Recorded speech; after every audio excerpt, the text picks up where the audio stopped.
Hello everyone, my name is Nidhi. Welcome back to my channel first step. कुछ ऐसे topic होते हैं ना जिनके बारे में हम बात नहीं करना चाहते। हमें लगता है कि इसके बारे में बात करने से हमें निगेटिव फील होगा या फिर हमारा दिन ख़राब हो जाएगा। हम नहीं बात करना और सुनना चाहते हैं। ऐसा ही एक टॉपिक है सुइसाइड का।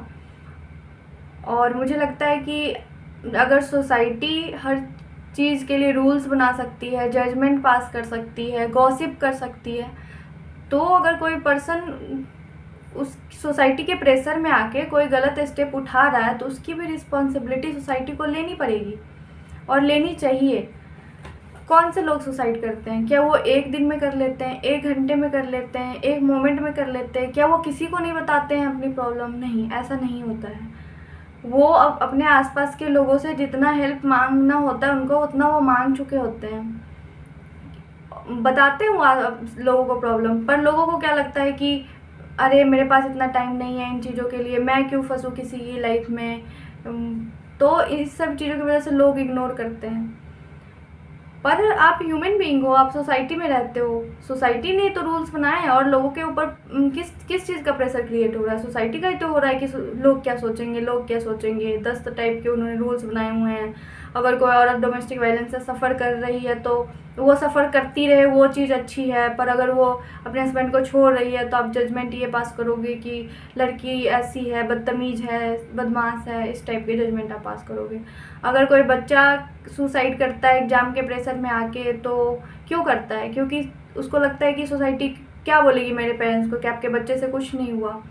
जबकि हर किसी को पता है कि जितनी एग्ज़ाम की सीट नहीं है उससे कई गुना ज़्यादा बच्चे तैयारी कर रहे हैं। तो सबका सिलेक्शन तो नहीं हो सकता ना, इस बात को एक्सेप्ट करना चाहिए। और अगर आप इतनी सारी चीज़ें कर रहे हो, गॉसिप फैला रहे हो, जजमेंट कर रहे हो, तो आप हेल्प भी करो ना लोगों को। आपको अगर समझ में आ रहा है कि आपके आसपास जो लोग हैं वो इस सिचुएशन से सफ़र कर रहे हैं, आपकी वो हेल्प चाहिए, उनको थोड़ा सा वक्त चाहिए, थोड़ा सा अगर फाइनेंशियल क्राइसिस में है तो थोड़े से फाइनेंशियल हेल्प चाहिए, अकेले नहीं रह पा रहे हैं तो आप उनको अपने थोड़े साथ रख लो थोड़े दिनों के लिए। तो ये सब चीज़ें करनी चाहिए सोसाइटी को। होता क्या है, जो कॉम्पिटिटिव एग्ज़ाम के तैयारी के लिए बच्चे आते हैं और वहाँ सुसाइड करते हैं, तो उसका मुझे मेजर रीज़न ये लगता है कि माइंडसेट एक बना दिया जाता है कि यार वीडियो अलग अलग चीज़ों की वजह से कि आपको किसी को अपना वक्त नहीं देना है, चाहे आसपास जो हो जाए, आपको सिर्फ पढ़ाई करनी है। किस चीज़ के लिए पढ़ाई करनी है? बोलते तो आप यही हो ना कि हम देश की सेवा करना चाहते हैं, पर क्या सेवा करना चाहते हो? जब आपके कोई सोसाइटी का मेंबर, आपके कंट्री का मेंबर सफ़र कर रहा है, आप उसके लिए कुछ नहीं कर रहे हो, तो आप क्या करोगे? उस नौकरी का, उस पैसे का क्या कर लोगे आप? बेसिक नीड के लिए सबको सब कुछ चाहिए होती है, पर आपके अंदर इंसानियत ही ख़त्म हो जाएगी तो आप उस चीज़ों का क्या करोगे? और लोग यही ट्रेंड फॉलो करते जा रहे हैं, उनको लगता है कि ये उनका डेडिकेशन है। और दूसरी कंडीशन होती है कि यंग एज के लोग सुसाइड कर लेते हैं। कभी उनका ब्रेकअप हो जाता है, उसकी वजह से वो उस इमोशनल ट्रॉमा को नहीं झेल पाते हैं, कभी वो गलत डिसीजन ले लेते हैं, कभी कभी बुरी संगतों में फंस के वो किसी ट्रैप में फंस चुके होते हैं और उनको लगता है कि पुलिस के पास चला गया केस तो क्या होगा, घर वालों को पता चल गया तो क्या होगा, सोसाइटी को पता चल गया तो क्या होगा।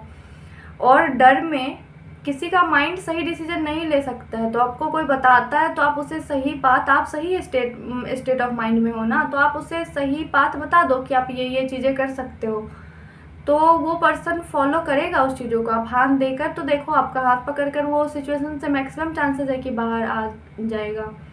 तो इसीलिए प्लीज़ अपनी इंसानियत ख़त्म नहीं करो।